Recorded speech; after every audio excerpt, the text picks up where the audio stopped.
ثم انشأنا من بعدهم قرونا آخرین، پھر ہم نے ان کے بعد دوسری قومیں اٹھائیں. کوئی قوم نہ اپنے وقت سے پہلے ختم ہوئی اور نہ اس کے بعد ٹھہر سکی. پھر ہم نے پے در پے اپنے رسول بھیجے. جس قوم کے پاس بھی ان کا رسول آیا اس نے اسے جھٹلا دیا، اور ہم ایک کے بعد ایک قوم کو ہلاک کرتے چلے گئے. سب قوموں نے یہی معاملہ کیا، انکار کیا، مذاق اڑایا پیغمبروں کا. پھر بالآخر اللہ تعالیٰ نے ان کو ہلاک کر دیا، حتیٰ کہ ان کو بس افسانہ ہی بنا کر چھوڑا. پھٹکار ان لوگوں پر جو ایمان نہیں لاتے. ثم ارسلنا موسیٰ واخاہ ہارون، پھر ہم نے موسیٰ اور اس کے بھائی ہارون کو اپنی کھلی نشانیوں اور کھلی سند کے ساتھ فرعون اور اس کے آیان سلطنت کی طرف بھیجا. مگر انہوں نے تکبر کیا اور بڑی دو کی لی. کہنے لگے کیا ہم اپنے ہی جیسے دو آدمیوں پر ایمان لے آئیں، اور آدمی بھی وہ جن کی قوم ہماری بندی ہے، یعنی غلام ہے. پھر انہوں نے دونوں کو جھٹلا دیا اور ہلاک ہونے والوں میں جا ملے. یعنی ان کو انکار کرنے کے لیے ایک اور بہانہ ہاتھ آ گیا کہ یہ غلام قوم کے لوگ ہیں. یہ بھی ایک بہت ہی عجیب سی ذہنیت ہوتی ہے جس میں لوگوں کو ان کے والدین یا ان کے خاندان سے ہی محض پہچانا جاتا ہے، ان کے ایمان لانے کو نہیں دیکھا جاتا. اس پیمانے پر اگر آپ لوگوں کو پرکھیں گے تو پھر حضرت بلال کے بارے میں کیا کہتے ہیں، ان کا کون سا خاندان تھا اور ان کا کون سا قبیلہ تھا، اور ان کی دنیاوی جاہ و جلال میں کون سی چیز پھر انسان پیش کر سکتا ہے. ان کے لیے سب سے بڑی دولت ایمان تھا. ہر انسان کے لیے سب سے بڑی دولت اس کا ایمان اور عمل صالح ہوتا ہے. لوگوں کو ان کے اصل حال پر پرکھنا چاہیے، نہ کہ صرف خاندانوں پر کہ کس کا باپ کون تھا اور ماں کون تھی. اللہ تعالیٰ قرآن پاک میں فرماتے یخرج الحی من المیت، کہ اللہ مردہ سے زندہ کو نکالتا ہے. یعنی بعض اوقات ایک جاہل ان پڑھ ماں باپ کے بچے انتہائی پڑھے لکھے اور روشن خیال ہو سکتے ہیں. اور موسیٰ علیہ السلام کو ہم نے کتاب عطا فرمائی تاکہ لوگ اس سے رہنمائی حاصل کریں. کتاب آتی اسی لیے اللہ کی طرف سے تاکہ لوگ اس کو پڑھیں، اس کو سیکھیں، سمجھیں اور اس کے مطابق عمل کریں. اور ابن مریم اور اس کی ماں کو ہم نے ایک نشان بنایا اور ان کو ایک سطح مرتفع پر رکھا، بلند جگہ پر جو اطمینان کی جگہ تھی اور چشمے اس میں جاری تھے. یا ایھا الرسل کلوا من الطیبات واعملوا صالحا انی بما تعملون علیم. بیچ میں عین ایک ہدایت دے دی گئی تمام پیغمبروں کو، اے پیغمبروں کھاؤ پاک چیزیں اور عمل کرو صالح نیک، تم جو کچھ بھی کرتے ہو میں اس کو خوب جانتا ہوں. حقیقت یہ ہے کہ صاف ستھری غذا اور عبادت کا بہت گہرا تعلق ہے. انسان اگر اچھی غذا کھاتا ہے، صاف غذا، سادہ غذا کھاتا ہے تو اس کا سٹمک اپسٹ نہیں ہوتا، جس کے نتیجے میں اس کی نمازوں میں خشوع بھی ہوتا ہے، طویل قرات بھی ہو سکتی ہے اور تھکاوٹ بھی کم ہوتی. اس کے برعکس افطاری کے نام پر جب انسان علم غلم کھا لیتا ہے تو پھر تراویح میں وہ خشوع و خضوع نہیں ہو سکتا. اس لیے واچ یور افطاری، واچ یور فوڈ. کون سی چیز آپ کو نقصان دی، کس چیز کے بعد آپ کے جسم میں سستی پیدا ہوئی، اور کون سی چیز آپ کے لیے طیب نہیں ہے. کیونکہ ہر طیب چیز ہر ایک کے لیے نہیں ہوتی طیب. ایک ہی چیز ایک کو بہت اچھی طرح سوٹ کرتی، وہی چیز دوسرا اس سے الرجک ہوتا ہے، اس کے لیے بعض اوقات وہی چیز ہلاکت کا باعث بن جاتی. مثلاً بعض نٹس جو ہیں وہ نہیں کھا سکتے، وہ اگر قریب سے بھی گزر جائیں تو ان کو اٹیک ہو سکتا ہے، ان کی جان تک کے لالے پڑ سکتے ہیں. تو اس لیے آپ صرف چیز کی ظاہری حالت کو نہ دیکھیں، یہ دیکھنے میں بڑی اچھی صاف ستھری لگ رہی، بہت خوبصورت لگ، نہیں، یہ دیکھیں کہ وہ آپ کو بھی سوٹ کرتی ہے یا نہیں کرتی. وَإِنَّ هَذِهِ أُمَّتُكُمْ أُمَّةً وَاحِدَةً وَأَنَا رَبُّكُمْ فَاتَّقُونِ. اور یہ تمہاری امت ایک ہی امت ہے اور میں تمہارا رب ہوں، بس تم مجھی سے ڈرو. فَتَقَطَّعُوا أَمْرَهُمْ بَيْنَهُمْ زُبُرًا كُلُّ حِزْبٍ بِمَا لَدَيْهِمْ فَرِحُونَ. مگر بعد میں لوگوں نے اپنے دین کو آپس میں ٹکڑے ٹکڑے کر لیا، ہر گروہ کے پاس جو کچھ ہے اسی میں وہ مگن ہے. یعنی فرقہ واریت میں پڑ گئے جس کی ہمیں ممانعت کی گئی ہے، جس سے روکا گیا ہے. حدیث میں آتا ہے اللہ تعالیٰ تمہارے لیے 3 باتوں کو پسند کرتا ہے کہ تم اس کی عبادت کرو، اس کے ساتھ کسی کو شریک نہ کرو، اور اللہ کی رسی کو مل کر مضبوط تھامے رکھو اور تفرقہ نہ کرو. یعنی یہ چیز اللہ تعالیٰ کو بہت پسند ہے کہ مسلمان باہم آپس میں جڑے رہیں، ایک دوسرے کے ساتھ محبت کریں، ٹیم ورک کرنا سیکھیں، مل کر کام کرنا سیکھیں. اور یہ صرف اس وقت ممکن ہوتا ہے جب انسان کسی بڑے مقصد کے لیے کام کرتا ہے اور اس کا اجر اللہ سے چاہتا ہے. پھر فرمایا کہ یہ جو فرقہ واریت میں مبتلا ہیں، اپنے اپنے گروہ کو ہی سچا سمجھتے ہیں اور انہی کے پیچھے جا رہے ہیں، اور وحدت امت کی ان کو فکر نہیں. اچھا تو چھوڑ دو انہیں، ڈوبے رہیں اپنی غفلت میں ایک خاص وقت تک. کیا یہ سمجھتے ہیں کہ ہم جو انہیں مال اور اولاد سے مدد دیے جا رہے ہیں تو گویا انہیں بھلائیاں عطا کر رہے ہیں؟ اصل معاملے کا انہیں شعور نہیں. بھلائیوں کی طرف دوڑنے والے اور سبقت کر کے انہیں پا لینے والے تو در حقیقت وہ لوگ ہیں جو اپنے رب کے خوف سے ڈرے رہتے ہیں. یعنی نیکی میں آگے کون بڑھتا ہے؟ جو اپنے رب سے ڈرتا ہے. والذین هم بآیات ربهم یؤمنون والذین هم بربهم لا یشرکون.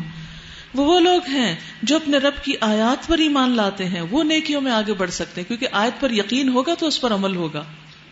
اور جو اپنے رب کے ساتھ کسی کو شریک نہیں کرتے اور جن کا حال یہ ہے کہ دیتے ہیں جو کچھ بھی دیتے ہیں اور دل ان کے اس خیال سے کانپتے رہتے ہیں کہ ہمیں اپنے رب کی طرف پلٹنا ہے، یعنی صدقہ خیرات کرنے کے بعد بھی وہ ڈرے رہتے ہیں. نبی صلی اللہ علیہ وسلم کی زوجہ محترمہ حضرت عائشہ فرماتی ہیں کہ میں نے رسول اللہ صلی اللہ علیہ وسلم سے اس آیت کے بارے میں پوچھا کہ والذین یؤتون ما آتوا وقلوبهم وجلہ، کہ وہ لوگ جو دیتے ہیں اور ان کے دل ڈرے ہوئے ہوتے ہیں. تو عرض کیا یہ وہ لوگ ہیں جو شراب پیتے ہیں، چوری کرتے ہیں؟ آپ نے فرمایا اے صدیق کی بیٹی، نہیں، بلکہ اس سے مراد وہ لوگ ہیں جو روزے رکھتے ہیں آپ جیسے، نماز پڑھتے ہیں، صدقہ دیتے ہیں اور اس بات سے ڈرتے ہیں کہ کہیں ایسا نہ ہو کہ ان سے قبول نہ کیا جائے. یہی لوگ ہیں جو نیکیوں میں جلدی کرتے ہیں. بتائیے روزہ رکھ کے ڈر لگا کبھی کہ پتہ نہیں ہمارا روزہ ہوا کہ نہیں؟ ہم تو بڑے کانفیڈنس پہ ہوتے ہیں کہ کیوں نہیں ہوا، ہم نے تو کچھ نہیں کھایا پیا. لیکن روزہ صرف کھانا پینا چھوڑنے کا نام نہیں، بلکہ کس چیز کا نام ہے؟ لغو باتیں چھوڑنے کا نام، جھوٹ، غیبت اور چغلی چھوڑنے کا نام. تو آپ اگر دن میں حلال چھوڑتے ہیں تو حرام بھی چھوڑیں، ورنہ کیا ہے، حلال تو چھوڑ دیا اور حرام گوشت سے روزہ افطار کر لیا دن کے درمیان ہی. تو جب تک ہم نوٹس نہیں لیں گے اپنی باتوں کا، گہرائی سے نہیں دیکھیں گے کہ ہم کسی کی بھی کیوں کر رہے ہیں اور کیا کر رہے ہیں، تو بچ نہیں سکتے. اتنا آسان نہیں ہے. تو اس لیے مطمئن ہو کے نہیں بیٹھ جائیں کہ سارے روزے رکھ لیے، اتنے ہو گئے. اب یہ بھی دیکھنا ہے کہ ان کی کوالٹی کیا ہے، ان میں کیا کرتے رہے ہیں. اور اسی طرح نماز پڑھ کے بھی کبھی مطمئن نہ ہو کہ ہم نے اتنی رکعتیں پڑھ لی ہیں. فکر اس بات کی ہو کہ قبول ہوئی ہے کہ نہیں ہوئی، اللہ کو پسند آ جائے. اور اسی طرح صدقہ خیرات کر کے بھی اس بات کا ڈر ہو کہ اللہ سبحانہ وتعالیٰ کو پسند آ جائے. کبھی بھی نیکی کا غرور نہ ہو، کبھی بھی دل میں یہ نہ ہو کہ میں نے تو بہت کچھ کر لیا. اور ان کو ڈر کیا ہوتا ہے کہ انہیں اپنے رب کی طرف واپس جانا ہے. اولئک یسارعون فی الخیرات، یہ لوگ نیکیوں میں دوڑ لگا دیتے ہیں، جلدی کرتے ہیں. وہم لہا سابقون، اور وہ اس میں سبقت کرنے والے ہیں. کیونکہ انہیں اپنے نیکیوں کا مان نہیں ہوتا، لہٰذا انہیں ہوتا کہ ابھی تھوڑا کام کیا، کچھ اور کر لیں. جن کو یہ خیال آ جاتا ہے کہ ہم نے بہت کچھ کر لیا، پھر وہ لیزی ہو جاتے ہیں. تو یہ لوگ لیزی نہیں ہوتے اور وہ آگے بڑھ ہی جاتے ہیں، سبقت کرتے ہیں. وَلَا نُكَلِّفُ نَفْسًا إِلَّا وُسْعَهَا وَلَدَيْنَا كِتَابٌ يَنطِقُ بِالْحَقِّ وَهُمْ لَا يُظْلَمُونَ. اور ہمارے پاس ایک کتاب ہے جو ہر ایک کا حال ٹھیک ٹھیک بتا دینے والی ہے. سب کچھ ریکارڈ جو ہو رہا ہے اس میں، ہمارے نامہ اعمال میں. وَهُمْ لَا يُظْلَمُونَ، اور لوگوں پر ظلم نہیں کیا جائے گا. بل قلوبهم فی غمرة، مگر یہ لوگ اس معاملے سے بے خبر ہیں، یعنی غافل ہیں. اکثر لوگ اس بات کی فکر ہی نہیں کرتے. اور ان کے اعمال بھی اس طریقے سے جن کا اوپر ذکر کیا گیا مختلف ہیں. یعنی وہ نمازیں پڑھ کے بڑے خوش ہیں، مطمئن ہیں، روزے رکھ کے فخر و غرور کر رہے ہیں. وہ اپنے یہ کرتوت کیے چلے جائیں گے، یہاں تک کہ جب ہم ان کے عیاشوں کو عذاب میں پکڑ لیں گے تو پھر وہ ڈکرانا شروع کر دیں گے، چیخیں چلائیں گے، اب بند کرو اپنی فریاد و فغاں، ہماری طرف سے اب کوئی مدد تمہیں نہیں ملنی. میری آیات تمہیں سنائی جاتی تھی تو تم رسول کی آواز سنتے ہی الٹے پاؤں بھاگ نکلتے تھے. یعنی تمہیں تو بات سننا بھی گوارا نہیں تھا.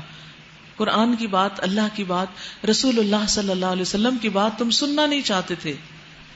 اپنے گھمنڈ میں اس کو خاطر میں نہیں لاتے تھے، اپنی چوپالوں میں اس پر بیٹھ کے باتیں چھانٹتے اور بکواس کیا کرتے تھے، یعنی مذاق اڑاتے تھے اور رسول اللہ صلی اللہ علیہ وسلم اور آپ کی لائی ہوئی تعلیمات کا. تو یاد رکھیے، اگر آج بھی کوئی لطیفے یا فن یا کسی بھی نام پر دین کا مذاق اڑاتا ہے یا دین کو ہلکی چیز سمجھتا ہے تو وہ بھی اسی انجام سے دوچار ہوگا. تو کیا ان لوگوں نے کبھی اس کلام پر غور نہیں کیا، یا وہ کوئی ایسی بات لایا ہے جو کبھی ان کے اسلاف کے پاس نہ آئی تھی؟ یعنی یہ پیغمبر کوئی نئی بات تو تمہیں نہیں دے رہے، یہ تو پہلے بھی پیغمبر دیتے رہے ہیں. یا یہ اپنے رسول سے کبھی واقف نہ تھے، انجانا آدمی ہونے کے باعث اس سے بدکتے ہیں. یا یہ اس بات کے قائل ہے کہ وہ مجنون ہے؟ نہیں، بلکہ وہ حق لایا ہے، اور حق ہی ان کی اکثریت کو ناگوار ہے، اور حق اگر کہیں ان کی خواہشات کے پیچھے چلتا تو زمین اور آسمان اور ان کی ساری آبادی کا نظام درہم برہم ہو جاتا۔ کیسے؟ مثلا اللہ سبحانہ وتعالیٰ جب چاہتا ہے گرمی لاتا ہے، جب چاہتا ہے سردی لاتا ہے، جب چاہتا ہے بارش برساتا ہے، جب چاہتا ہے آندھیاں اور بادل آتے ہیں، اور جب چاہتا ہے ان کو لے جاتا ہے بغیر برسائے۔ یہ سب کچھ کس کے ہاتھ میں؟ اللہ کے ہاتھ۔ اگر یہ بندوں کی خواہشات پر مبنی ہو اور اللہ تعالیٰ بندوں کی سننے لگے تو پھر کیا ہو؟ ایک کہ یا اللہ بارش چاہیے، بارش ہونے لگے، دوسرے کہ اللہ تعالیٰ پلیز آج بارش نہیں، آج نہیں، آج نہیں۔ اچھا اللہ تعالیٰ بارش روک دے، ایک تیسرا چلانے لگے، نہیں اللہ تعالیٰ مجھے تو چاہیے تھی، آپ نے کیوں بند کر دی؟ اچھا ابھی رات نہیں ہونی چاہیے، ابھی میرا بہت کام باقی ہے، ابھی دن ہی چلے، ابھی صبح نہیں ہونی چاہیے، ابھی میری نیند پوری نہیں ہوئی، دوسرا کہ جلدی صبح ہو چکے، مجھے کام پہ جانا ہے۔ اگر اللہ تعالیٰ بندوں کی سننے لگے دنیا کا نظام چلانے میں، تو پھر دیکھیں کہ حالات کیا ہوتے ہیں، کیا بنے گا، کیا نتیجہ نکلے گا۔ دنیا کا نظام ایک دن بھی نہیں چل سکتا۔ مثلا اللہ تعالیٰ نے نماز کا حکم دیا، روزے کا اور چیزوں کا، اب کچھ لوگوں کو یہ پسند نہیں، وہ کہ نہیں اللہ تعالیٰ یہ نہیں ہمیں چاہیے، ہمیں کچھ اور چاہیے۔ اچھا کچھ اور اللہ تعالیٰ لائے تو کچھ اور لوگ ہیں اللہ تعالیٰ ہمیں تو یہ نہیں چاہیے، کچھ اور چاہیے۔ اللہ تعالیٰ کچھ اور لے آئے تو پھر کچھ اور کہیں ہمیں تو یہ نہیں چاہیے تھا، ہمیں تو پہلا وہی نماز روزہ ہی چاہیے تھا۔ تو پھر کیا ہو؟ کوئی دین باقی رہے؟ کچھ بھی باقی نہیں، نہ دین کا نظام نہ دنیا کا نظام، کچھ بھی نہیں چل سکتا۔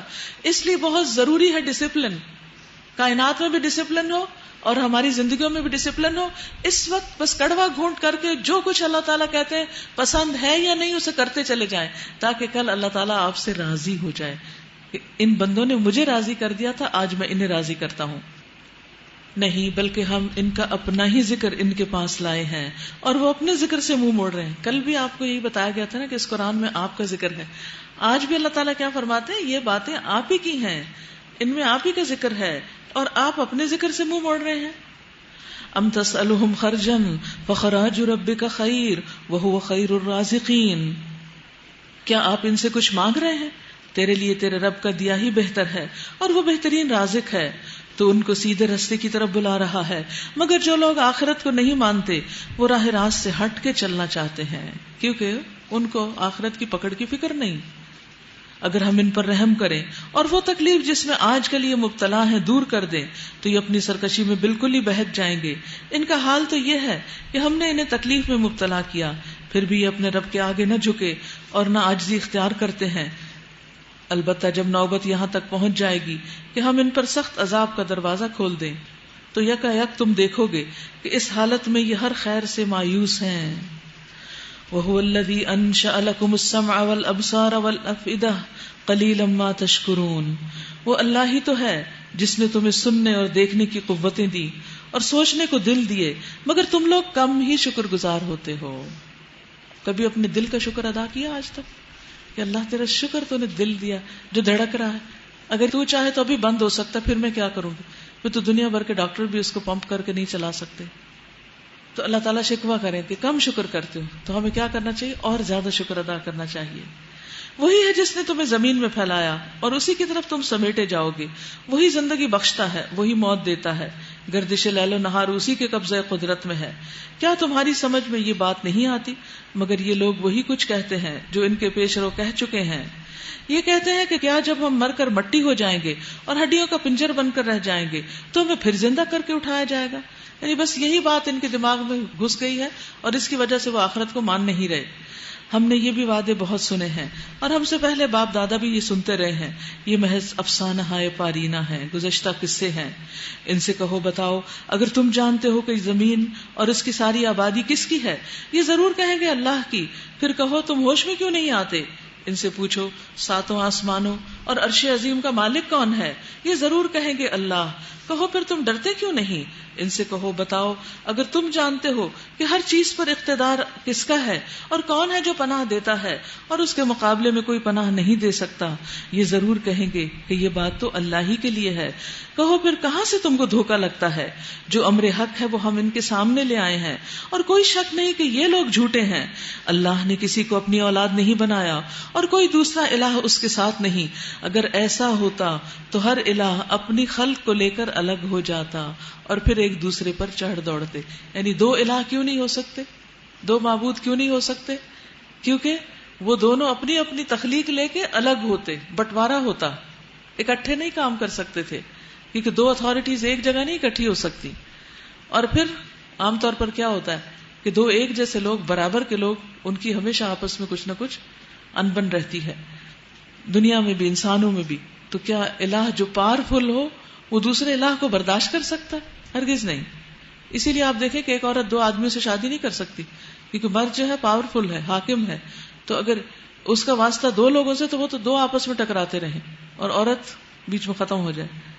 یعنی دنیا میں بھی جہاں اتھارٹی کی بات ہے وہاں ایک ہی سنگل پرسن ہوتا ہے اتھارٹی میں.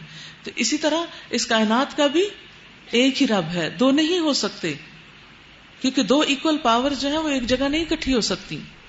اگر ایسا ہوتا تو ہر الہ اپنی خلق کو لے کر الگ ہو جاتا، پھر وہ ایک دوسرے پر چڑھ دوڑتے.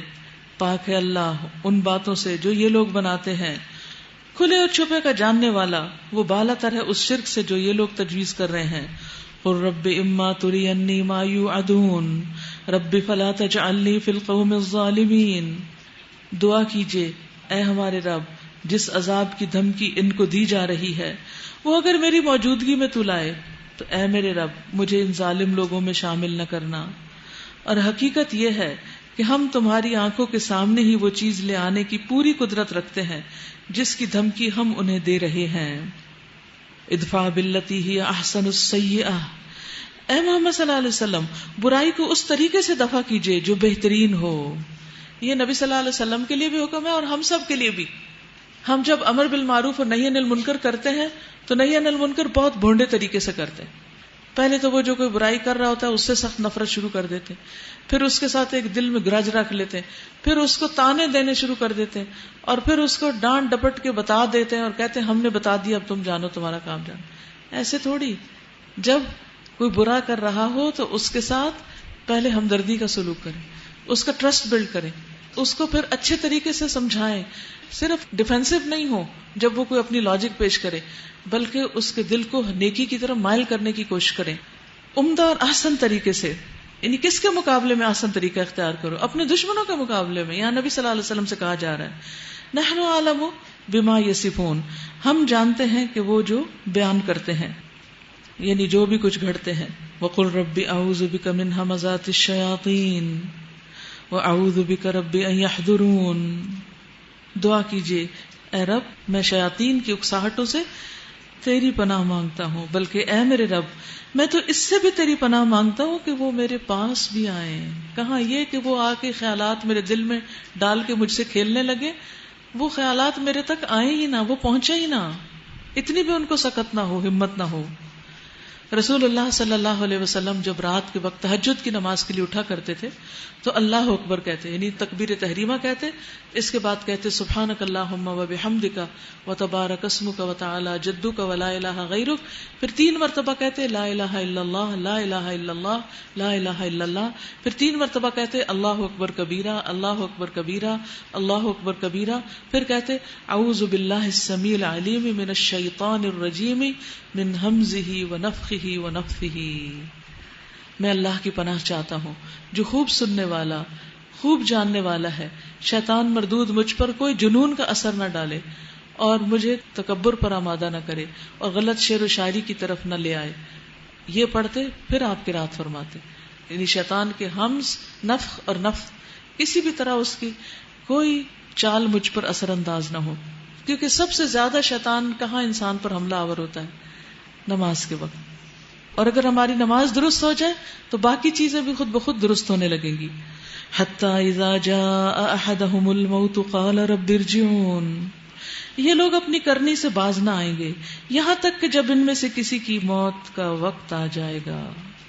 اپنا موت کا وقت یاد کر لیجئے، آنا ہے نا ایک دن. تو کہنا شروع کرے گا اے میرے رب مجھے اسی دنیا میں واپس بھیج دیجئے جسے میں چھوڑ آیا ہوں. میں نے تو ابھی بہت کچھ کرنا تھا، لمبی امیدیں تھی میری. امید ہے کہ اب میں نیک عمل شروع کر دوں گا جو اب تک میں نے نہیں کیا، اب میں اچھا بن جاؤں گا. کیا اسے واپس بھیج دیا جائے گا اس کے رونے دھونے سے؟ ہرگز نہیں. یہ تو بس ایک بات ہے جو وہ بک رہا ہے. اب ان سب مرنے والوں کے پیچھے ایک برزخ حائل ہے دوسری زندگی کے دن تک. اب پردہ حائل ہو گیا، دنیا کی طرف بھی اور آخرت کے بیچ میں آ گئے. ٹرانزٹ پیریڈ میں، درمیان میں، نہ آگے جا سکتے ہیں نہ پیچھے جا سکتے ہیں، بس انتظار کرو اب قیامت کے قائم ہونے کا. فَإِذَا نُفِخَ فِي الصُّورِ، پھر جب سور میں پھونک مار دی جائے گی، فَلَا أَنْصَابَ بَيْنَهُمْ يَوْمَئِذٍ وَلَا يَتَسَاءَلُونَ، پھر اس دن ان کے درمیان کوئی رشتہ نہ رہے گا، کوئی رشتہ، نہ ماں باپ، نہ بہن بھائی، نہ دوست، کوئی نہیں پہچانے گا. تصور کیجئے کسی ایسی جگہ کا جہاں آپ کو کوئی نہ جانتا ہو، کیسی گھبراہٹ ہونے لگتی تھوڑی دیر کے بعد. اور آپ کسی سے بھی بات کرنا چاہے کوئی بات نہ سنے آپ کی، آپ پکارے کوئی آپ کی طرف متوجہ نہ ہو، کتنا مشکل وقت ہو. تو وہ ایک دوسرے کو پوچھیں گے بھی نہیں قیامت کے دن. اس دن جن کے پلڑے بھاری ہوں گے وہی فلاح پائیں گے، جن کے نیک اعمال زیادہ ہوں گے وہی کامیاب ہوں گے، اور جن کے پلڑے ہلکے ہوں گے وہی لوگ ہوں گے جنہوں نے اپنے آپ کو آپ گھاٹے میں ڈال لیا، خود نقصان میں ڈالا، اور وہ جہنم میں ہمیشہ رہیں گے. یاد رکھیے کچھ عمل ایسے ہیں جن سے نامہ اعمال وزنی ہو جاتا ہے، پلڑے بھاری ہو جاتے ہیں، میزان بھاری ہو جاتے ہیں. ان میں سب سے پہلے حسن اخلاق، اچھے اخلاق سے معاملہ کرنا، دوسرے کے ساتھ خندہ پیشانی سے بات کرنا، آرام سے بات کرنا. نبی صلی اللہ علیہ وسلم نے فرمایا میزان میں حسن اخلاق سے زیادہ بھاری کوئی چیز نہیں، یعنی تھوڑا سا بھی ہوگا تو ایک دم وزن زیادہ ہو جائے گا. اسی طرح نبی صلی اللہ علیہ وسلم نے فرمایا کہ یہ دو کلمے ہیں جو زبان پہ ہلکے ہیں، ترازو میں بہت بھاری ہیں اور رحمان کو بہت عزیز ہیں. کون سے؟ سبحان اللہ وبحمدہ سبحان اللہ العظیم. پھر الحمدللہ کہنا میزان کو بھر دیتا ہے، اور سبحان اللہ کہنا آدھا میزان بھر دیتا ہے. تو کثرت سے الحمدللہ کہیں، شکر گزار بن جائیں.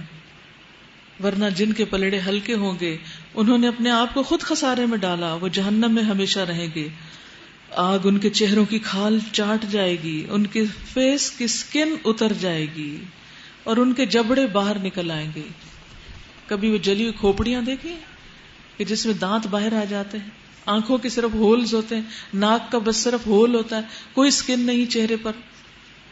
ایسے بھیانک چہروں والے، ان سے کیا کہا جائے گا جب ان کے جبڑے باہر نکل آئیں گے؟ کیا تم وہی لوگ نہیں ہو کہ میری آیات تمہیں سنائی جاتی تھی؟ میری آیات تمہیں سنائی جاتی تھی، آپ کو بھی سنائی جاتی تو تم انہیں جھٹلاتے تھے. نہیں، الحمدللہ آپ سب تو ماننے والے. کبھی بھی آیات کو، اللہ کا حکم سن کے یہ نہ کہ یہ نہیں میں کر سکتی اور میں یہ نہیں کروں گی، یہ نہیں کہنا چاہیے. وہ کہیں گے اے ہمارے رب، ہماری بدبختی ہم پہ چھا گئی، ہم واقعی گمراہ لوگ تھے. اے رب اب ہمیں یہاں سے نکال دے، پھر ہم ایسا قصور کریں تو ظالم ہوں گے. اللہ تعالیٰ جواب دے گا دور رہو میرے سامنے سے، دور ہو جاؤ، پڑے رہو اسی میں اور مجھ سے بات تک نہ کرو. تم وہی لوگ تو ہو کہ میرے کچھ بندے جب کہتے تھے اے ہمارے رب ہم ایمان لائے، ہمیں معاف کر دے، ہم پر رحم کر، تو سب رحیموں سے اچھا رحیم ہے، تو تم نے ان کا مذاق بنا لیا، یہاں تک کہ ان کی ضد نے تمہیں یہ بھی بھلا دیا کہ میں بھی کوئی ہوں، اور تم ان پر ہنستے رہے. آج ان کے اس صبر کا بدلہ میں نے یہ دیا کہ وہی کامیاب ہیں. پھر اللہ تعالیٰ ان سے پوچھے گا بتاؤ زمین میں تم کتنے سال رہے؟ وہ کہیں گے ایک دن. ہم وہاں ٹھہرے. دنیا کی یہ زندگی کتنی زیادہ لگے گی ہمیں؟ صرف ایک دن، یا دن کا بھی کچھ حصہ، لگتا پورا دن بھی نہیں رہے. شمار کرنے والوں سے پوچھ لیجئے، ارشاد ہوگا تھوڑی ہی دیر ٹھہرے ہو نا، کاش تم نے یہ اس وقت جانا ہوتا. آج ہمیں بتا دیا گیا ہے کہ یہ دنیا کا وقت بہت تھوڑا ہے، اس کو سنجیدگی سے گزارنا ہے، کمرہ امتحان میں سمجھنا ہے اپنے آپ کو. کیا تم نے یہ سمجھ رکھا تھا کہ ہم نے تمہیں فضول ہی پیدا کیا؟ افحسبتم انما خلقناکم عبثا وانکم الینا لا ترجعون، اور یہ کہ تمہیں ہماری طرف کبھی پلٹنا ہی نہیں، تم سمجھتے تھے ایسے من موجی کرنے کے لیے دنیا میں بھیجے گئے اور واپسی نہیں ہے، آخرت کچھ بھی نہیں، اسی لیے تم آخرت سے بے نیاز ہو کے عمل کرتے رہے. فتعالی اللہ الملک الحق، بہت بلند و بالا ہے اللہ جو بادشاہ حقیقی ہے. الملک الحق لا الہ الا ہو، کوئی الہ اس کے سوا نہیں. رب العرش الکریم، رب ہے معزز عرش کا. ومن يدع مع اللہ الہا آخر لا برہان له به فانما حسابه عند ربه انه لا يفلح الکافرون. اور جو کوئی اللہ کے ساتھ کسی اور کو معبود پکارے جس کے لیے اس کے پاس کوئی دلیل نہیں، یعنی شرک کی، تو اس کا حساب اس کے رب کے پاس ہے. ایسے کافر کبھی بھی فلاح نہیں پا سکتے. یعنی وہ آخرت میں جب اللہ کے حضور حاضر ہوں گے تو ان کو پکڑ لیا جائے گا. وَقُلْ رَبِّ اغْفِرْ وَارْحَمْ وَأَنْتَ خَيْرُ الرَّاحِمِينَ. اور آپ کہہ دیجئے اے میرے رب درگزر فرمائیے اور رحم کیجئے، تو سب رحیموں سے اچھا رحیم ہے. قیامت کے دن اللہ سبحانہ وتعالیٰ کس کو اپنے عرش کے سائے تلے جگہ دے گا؟ جو اللہ کی خاطر آپس میں محبت کرتے ہیں، وہ نور کے ممبروں پر ہوں گے.